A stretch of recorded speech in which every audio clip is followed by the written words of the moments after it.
Clint Eastwood announced his candidacy for mayor of Carmel January 30th, 1986. So I'm, nearly 4 years of age, and Clint Eastwood announced his campaign to be the mayor of Carmel, Carmel, which I think is on the coast. It's on the coast. It's right there. It's a California beach, coastal town, right there on the west side.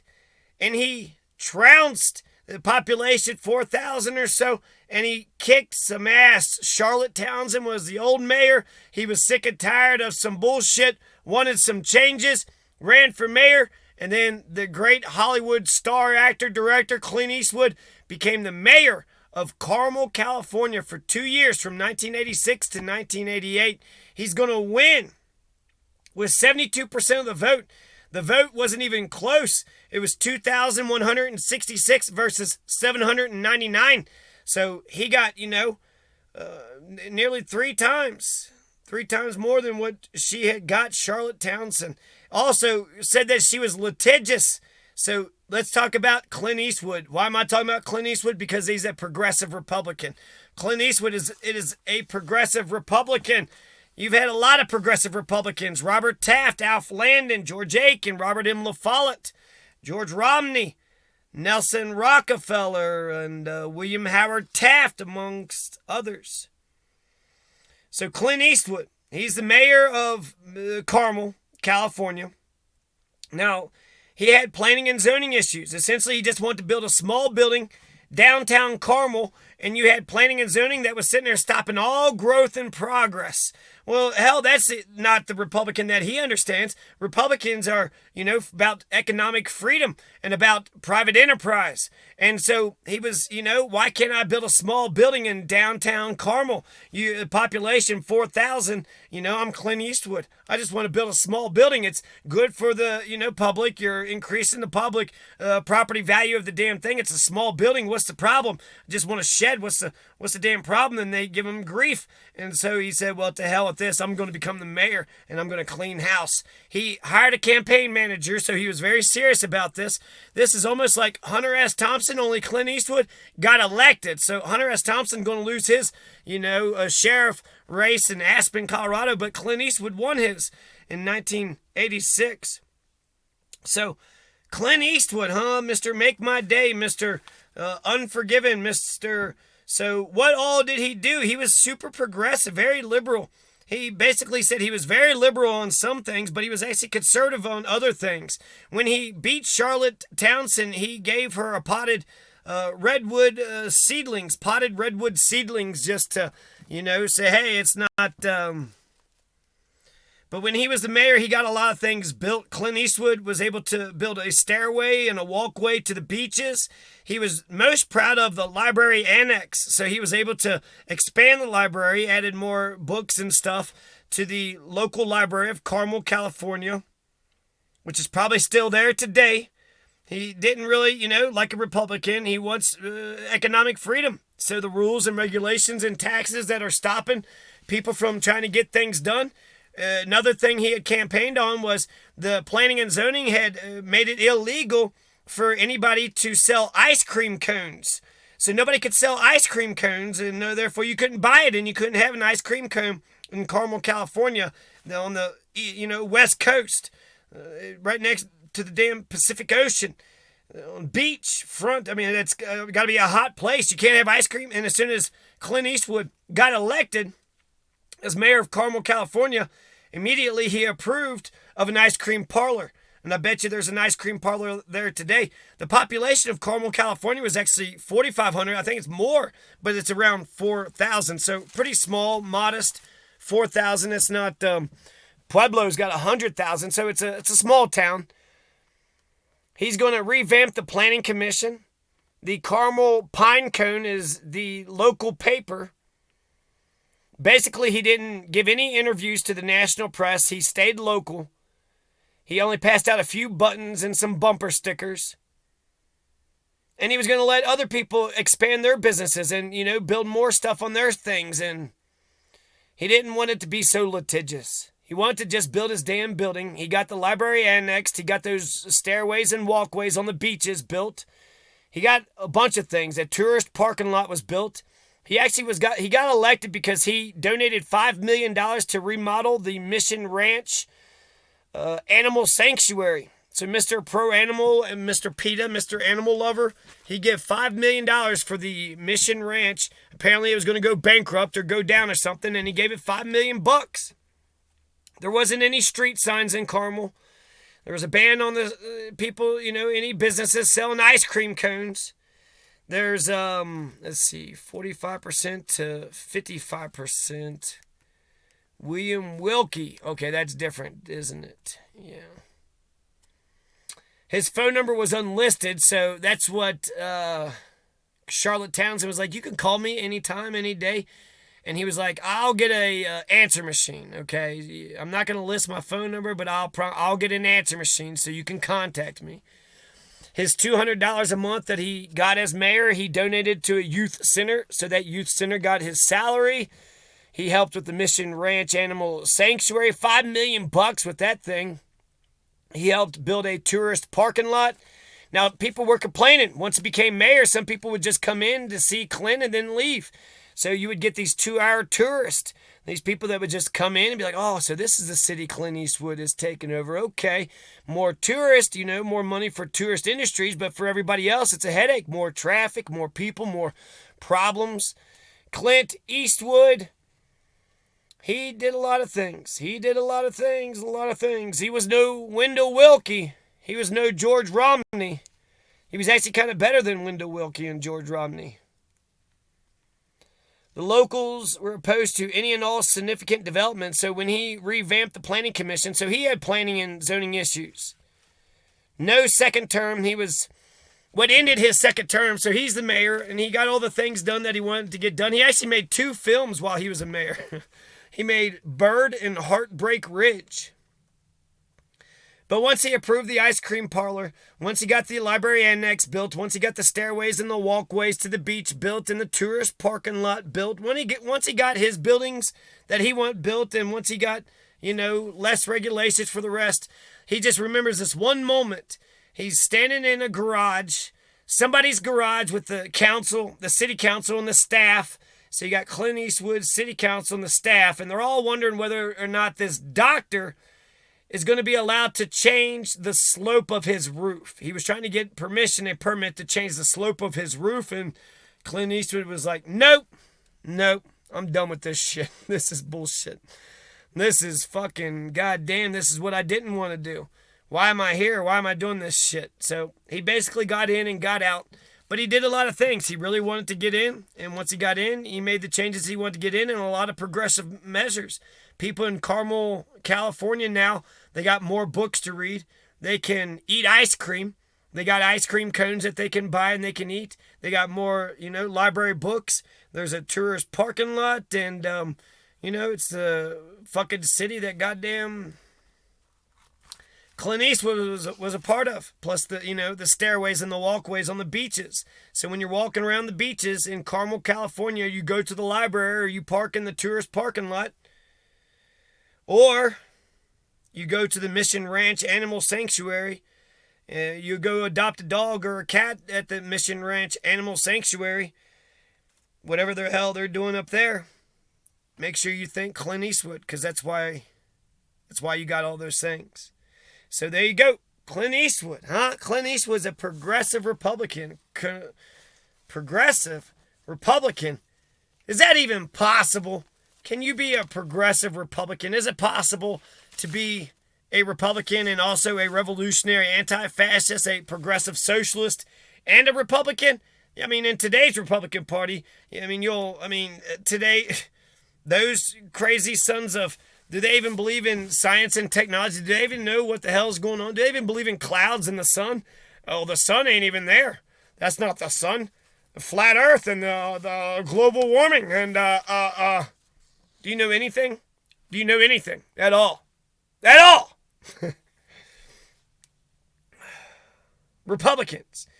There is no contradiction between the word Republican and progressive. Progressive means to move forward. Republic means a nation state. Can a nation state move forward? Of course it can. Can a nation state be anti-fascist? That's interesting. A nation state is kind of authoritarian by nature, is it not? So can it be anti-fascist? You have Teddy Roosevelt that says speak softly and carry a big stick. So, yeah, it can be authoritarian and fascist and totalitarian. A nation state can be. Or an anti-fascist, it could be enlightenment, renaissance, humor, dance, singing. And when we need to smash, a son of a bitch, then we all get together and smash the son of a bitch. But it's not authoritarianism all the goddamn time. It's a 500-pound rock in the slingshot of David. Is it not? Anti-fascist has to be stronger than fascism when push comes to shove.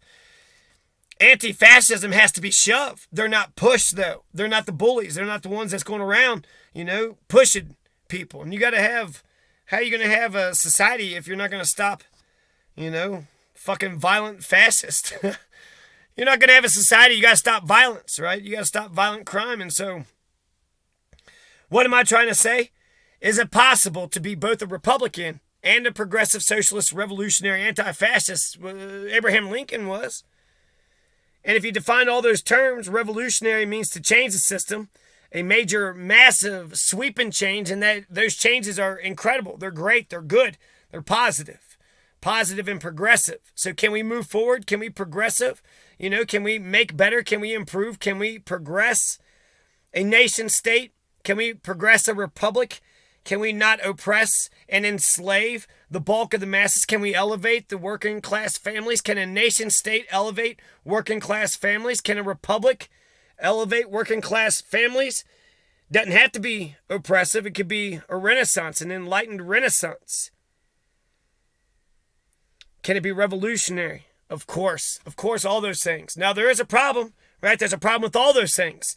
I mean, how can you be a progressive? Well, frankly, I think in America, there's a lot of people that just believe in Americanism, and they don't believe in anything else. So if we started becoming Milton Friedman capitalist, then we would be those capitalist Americans. We would actually, by adhering to the capitalist principles of Milton Friedman, we would actually be Americans and we're capitalist. So now we have another thing, identity, that's important to.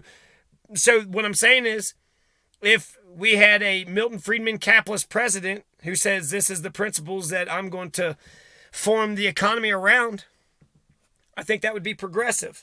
Because having a mindless, soulless, husk, laissez-faire, this nothingness, this conservative nothingness, Milton Friedman capitalist would be a progressive position. Well, how can you be a capitalist and a socialist?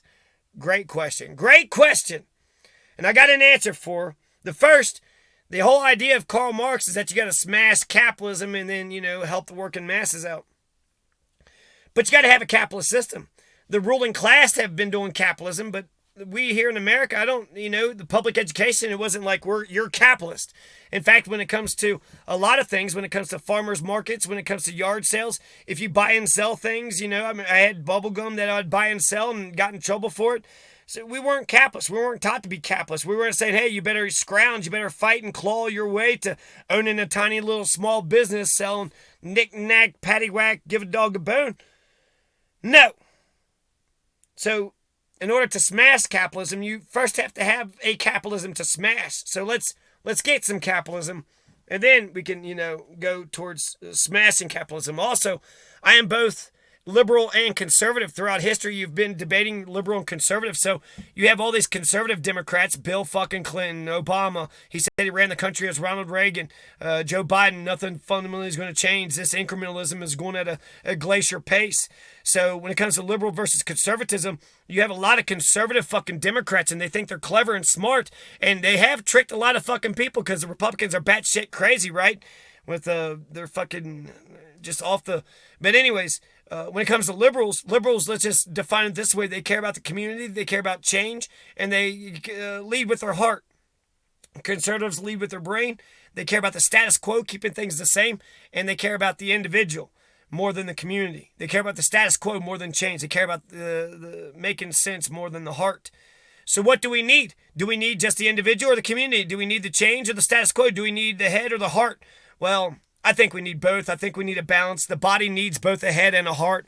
The body needs both the head and the heart. And we need a politician that cares about the community and the individual, that cares about the status quo and change, that wants to change the things that need to be changed and keep the things that are working. So keep the shit that's working, that's status quo, that's conservative. Change the shit that's not working, that's liberal. Caring about the individual, economic freedom. You can get your own job. You can quit. You can start your own business. You have all these individual rights and freedoms, but you also live in a community. And so, we got to care about both. We got to care about both. Individual, community, status quo, change. And a body needs both a head and a heart. So Teddy Roosevelt, Abraham Lincoln, they are progressive Republicans, and so is Clint Eastwood. So is Clint Eastwood. Teddy Roosevelt and Abraham Lincoln, they would put today's, politicians to shame. Since goddamn Nixon, we haven't had a liberal progressive president since goddamn Nixon. Carter wasn't a fucking liberal progressive. You didn't have a socialist. You didn't have any, when it came, just go down the goddamn line. Biden, Papa Bush, Baby Bush, Obama, Reagan. Am I missing somebody? Carter, Ford. Since Nixon. We haven't had and progressive. If you're not a progressive, then that means you're a regressive. Boris Johnson says, look at the road ahead, but don't make sure you check the rearview mirror. That's right. Progress. Go forward. Check the rearview mirror. Don't stay in the rearview mirror. Man, oh man. Look at the past. The past is great. No. Look at the forward. Check the rearview mirror. But keep on moving forward. So we need a balance. We need a balance. Abraham Lincoln. Well, let's get back to Clint Eastwood. Clint Eastwood, there was, he wanted economic freedom. He wanted economic freedom, and he got a lot of things built. The public, government was being used to build public works, libraries and shit, and he's helping the Mission Ranch, the animal sanctuary, and he's helping build parking lots and stairways and walkways and this and that and whatnot. He got ice cream. You can now eat ice cream in Carmel, California, when you couldn't do it before. So did he progress? Yeah. Was he revolutionary, socialist, anti-fascist? Maybe not all those things, but he was a progressive. My question for myself and for the world, because I gave the Democrats a chance, and now I'm going to give the Republicans a chance, because I'm kind of sick of the two-party system, but I never actually gave the Democrats a true chance, and then, never really give the Republicans a true chance. And it's possible to be a Republican if these conservative Democrats are thinking they're fucking conservative, and they're confusing and they're winning and nobody understands what the hell's going on. Then it's just as easy. It'd be just as easy to be a progressive Republican as it is to be a conservative Democrat. Traditionally, liberals are supposed to be Democrats and conservatives are supposed to be Republican, but the damn Democrats have been conservative for such a fucking long time. I don't know if they have a heartbeat. I don't know if they care about the community. I don't know if they give a shit about changing things for the working class families around here. They want to keep things the same, maintain a status quo. They care about their own individual, their greed, their money, their pocketbook. But anyways, Clint Eastwood. Clint Eastwood is a progressive Republican. You can have both. You can have a balance. Republican isn't a contradiction of any of these terms. Abraham Lincoln is a perfect example of a anti-fascist, progressive, socialist revolutionary. He freed the black man and also gave a lot of white working class families 160 acres on top of the U.S. greenback dollar and Yosemite and a whole bunch of other shit that he did. And as a soldier, you got a salary too. Didn't you get money as a soldier? So, Clint Eastwood, progressive Republican.